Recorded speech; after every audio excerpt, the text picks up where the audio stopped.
Hey, it's Marley from the Energy Boutique with your energy forecast for July 2023.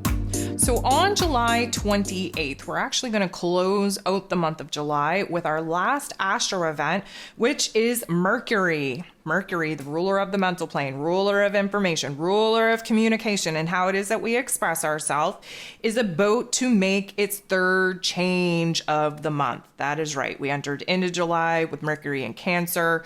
We watched Mercury move into Leo energy, helping us to get heart and head aligned. And now we have Mercury moving into his place of power in Virgo energy. Mercury rules over Gemini energy and Virgo energy. Virgo energy is an earth energy ruled over by Mercury, ruler of the mental plane, which means that we are very focused on our mental plane, what we're focused on, the narrative that we have, the conditioning that we're examining, the programming that we have, because what we're focused on is what we manifest. This is a beautiful opportunity to really get down to the nitty-gritty of what's going on in our mental space and really making the connection on some of the events that are popping off in our physical circumstances and how that directly connects with some of the thoughts, the narratives, the programming, the ideas that we're holding in our mental plane. It's very much mind over matter here in Virgo energy. So the Virgo energy, being an earth sign, is very focused, of course, on the health and wellness of our physical realms, our physical body, and our mental health. The Virgo energy and the Pisces energy share that healing axis. So anytime that we have the Virgo energy being kind of intensified, there is an immediate call of action to fix, reorganize, restructure, examine, and analyze the problems of our day-to-day life, of our daily habits, of what we're focused on our time management, on how we're showing up and being of service to other people, and where it is that maybe we have to pull back from doing that to make the time to pour into ourselves. This is very much a time in the calendar, especially as we anticipate moving into Virgo season, where we have to get down to the nitty-gritty. We have to focus on the smaller details of what's going on, because we're realizing that in order for us to get to that greater, grander goal, that dream, that vision, we have to start with what happens in the run of our day, starting with how we think, what we say to ourselves, what we're focused on, what we allow to consume time and energy in our mental plane, because of course, that is what we're going to manifest. So the Virgo energy is a little bit of a perfectionist, and therefore we become very particular when we have any planet in the Virgo energy. But Mercury especially is moving into a particular chapter of time where we really want to get things right. We want to do things right. We want to get things right. We really want the most basic of understanding. We want to put all the pieces together. And therefore, we are very particular in how it is that we're thinking, how it is that we are communicating, how it is that we are having some exchanges. Keep in mind, Venus is retrograde, so we're dealing with a lot of past stuff.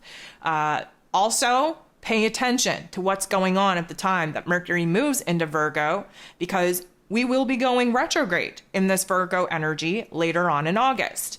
If you have downloaded your Leo season e-guide, I'm going to recommend that you pop that out, that you flip to this particular astro event, and that you really take a snapshot of the information, of the details, of the conversation, of the ideas, of the thoughts going on around this particular time, because these are likely the topics and themes that we're going to have to reflect upon, review, revise, rework, redo, realign with when Mercury actually joins the retrograde crew. So this particular transit is going to help us analyze. We have a great ability to process a lot of information down to the smallest little detail, to see it from every angle in this Virgo energy. We want to decide what and who is worth our time and our energy. What is logical? What is practical? What needs to be done? And this is a great time for research. This is a great time for us to do a deep dive, exploring some of the different possibilities that we're currently having in our mental plane, jumping around between our heart space and our head space. Now is the time to get down to the nitty-gritty on the details that are going to align to give us the most information available to make the best decision and choices possible. Now, because Mercury is in his place of power here in Virgo, there's going to be a lot of pressure in the mental plane. And what you'll find is that we are really only speaking on things that matter. We're not really looking just to talk, to hear ourselves talk. We are very serious, a little bit somber here in this Virgo energy. We want to really examine the issues, the problems in our lives right now, and we want to be able to resolve them, to fix them, to heal them. That's what that Virgo energy is all about. So we're definitely going to be focusing more on the puzzle pieces than we are on putting the puzzle together. We want to make sure that all the puzzle pieces are here. We've counted them, we've flipped them over, we've grouped them with, like-minded puzzle pieces that obviously go together eventually, but we're starting to get organized. We need to get organized. And what you'll find, especially when Mercury moves into Virgo energy, is that there is this intensity to clean up your environment. And a lot of that is because our physical realm environments, like your house, your home, your bedroom, your kitchen, whatever, each part of your environment is representative of a different part of the psyche, a different part of your emotional and mental realm. And what we find with the Virgo energy, there's a little bit of OCD that comes with that we want to put everything in order, that we don't want any chaos, that we want to reorganize and restructure everything, because attacking your physical realm and realizing that that is acting as a mirror, as your inner state of being, there is a benefit to kind of cleaning up, tidying up, organizing your environment in order to calm and center your thoughts. And they work very well together. So, anytime that you take a look at one of the rooms in your house and all of a sudden it's just crazy and chaotic and there's a little bit of everything everywhere, that is a good indicator on how it is that you're feeling about a certain topic and theme in your life. And so with Mercury kind of being in this Virgo energy, we want to clean things up. We don't like chaos. We want to create order out of the chaos that we've been in. And a lot of doing that is stop sitting around just thinking of hypotheticals and actually do what you got to do in order to gain the information and knowledge that are actual true facts, so that you're not wasting a whole lot of time coming up with hypothetical situations that will never arrive, never manifest in the way that you think that they would, because now we're only dealing with facts, data, statistics, truth. So this is going to be a very revealing time on what it is that we have to focus on. Now, one downside to this, and I talk about this quite often with the Virgo energy, is that we tend to be too focused on the trees and not realizing that those individual trees actually make up the forest. So because we have tunnel vision on, because we have blinders on, only focused on the smaller details, sometimes we can lose sight of the greater, grander dream, the greater, grander vision, the greater, grander goal. It's sometimes hard to not get consumed by the finer details that are going to make up that bigger, broader perspective. So we want to be careful that we're not losing the greater, grander perspective, that we're actually sorting through these particular details in order to try to actually manifest and bring to life. So when it comes to, Mercury rules over information, well, there's going to be a lot of information and we're going to analyze that information. Mercury rules over how we communicate and express ourselves. So in the realm of communicating and expressing ourselves, we're only speaking on things that matter. We're thinking from a logical, practical point of view.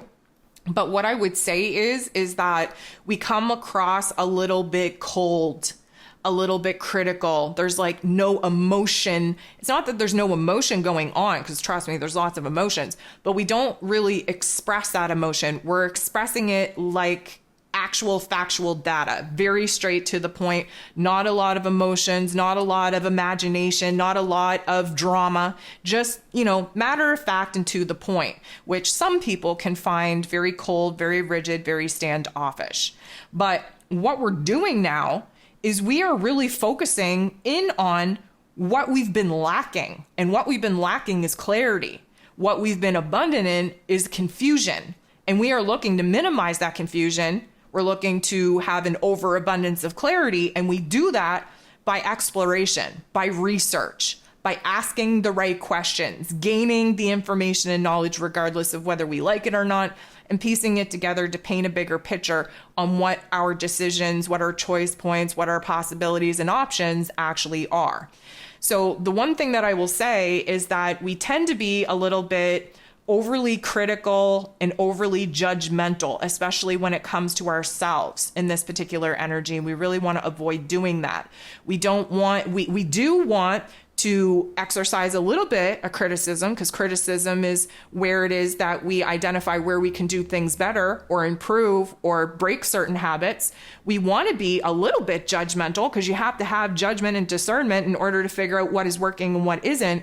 But we don't want to take it to the extreme where we're actually beating ourselves up and breaking ourselves down and having a horrible, unsupportive, negative kind of narrative within ourselves. We don't want that. We're here to heal.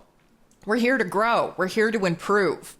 So it is going to take a little bit of balance, if you will, to really kind of use that discernment, use that criticism, use that judgment in all the right ways without totally obliterating who it is that we are, how it is that we think, and what it is that we've been doing. Because the perfectionism vibe runs so strongly in Virgo energy, there is a lot of inner narratives being triggered and activated where we don't feel good enough. We don't feel worthy enough. We don't feel like we did things good enough. We don't think that we are doing the right thing. There's a lot of judgment, a lot of criticism that comes up. But what we're ultimately doing throughout this particular time is we are really needing to take a good look at what isn't working. And of course, we have all of these other planets in a retrograde, pushing us to reflect back upon why it is that we're having such a hard time moving on, why we're having such a hard time taking action, why we're having such a hard time growing and improving and progressing. It's not because we're lazy, it's because we have unfinished, unresolved business. That's what the retrograde energy is. It's a magnifying glass looking back on how it is that we arrived at this point and really taking a good look at the energy, the narrative, the construct, the programming, the conditioning that arrived us to this particular point. We're looking back and we're seeing things from a different light. And so when we're doing all of this retrograde reflection, revision, reworking, redoing, recalibrating, realigning, this is going to really push us into identifying what the problem actually is. And spoiler alert, most of the time it's us. Most of the time it's our inner narrative. Most of the time it is our programming that we haven't yet broken through. So this is going to be a very interesting time, I would say, because we are going to pull inward, Virgo energy again, only going to really express oneself and be outgoing and extroverted if it means collecting the data and information that we need in order to make a formed decision. But a lot of this is cerebral. A lot of this is introvertedness. And again, Mercury will be going retrograde here. So there's even more of an inward reflection taking place with this particular transit than normal transits. And just, connecting the dots with all of the aspects that will be made with Mercury being in this Virgo energy, with all of the other planets that, of course, are helping us to fine tune our thoughts, our emotions, our energy, our actions, our effort in reconciling the past and putting us on a path moving into the future. We're definitely going to have a lot of change taking place in our thoughts, in our ideas, in our perspective, in our understanding, in order to, again, reconcile, resolve, heal certain aspects of the past that we haven't been sitting well with us, that really are just agitating us and preventing us from moving forward. And while we do that, again, I hate to be a repetitive person here, but a lot of the clarity, a lot of the answers that we are looking for as far as how it is that we move forward are going to be found in the past.